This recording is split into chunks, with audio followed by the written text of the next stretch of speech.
Foreign Affairs ministers have agreed to review the EU's relationship with Israel following its military assault on Rafah. Ministers met in Brussels as Israel bombed the areas where families sheltered, despite a ruling by the International Court of Justice for Israel to immediately halt its military offensive in Rafah. They were joined by Arab partners Saudi Arabia, Jordan, Qatar, Egypt and the UAE. Killing and burning more than 40 people, among them many children. You can imagine how horrified we are, all of us, for these sad events. The ICJ is the highest court of the United Nations system. All members of the United Nations have the obligation to comply with these decisions. We at the European Union, we have been built from the ruins of the Second World War and been always a strong supporter of the International Court of Justice.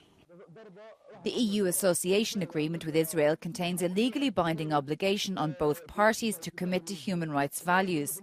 Ireland and Spain have been calling for a review of this, claiming Israel is in violation of it due to its attacks on Gaza and the violence in the West Bank. Irish, Spanish and Norwegian ministers of foreign affairs also met to reiterate their calls for other countries to follow them in recognising the state of Palestine, a move that has angered Israel, who says it's a reward for Hamas's terrorist attack on October 7th. Right now we have extreme violence in Gaza.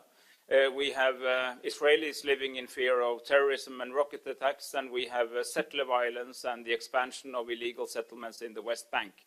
We have argued that we also need to deal with the Palestinian issue, and that the way to do that is to create a state for Palestinians, and that the people of Israel and the people of Palestine will be better off living in two states peacefully in a negotiated manner. All three ministers condemned the Israeli attacks in Rafah, saying this was in contravention against the International Court of Justice ruling.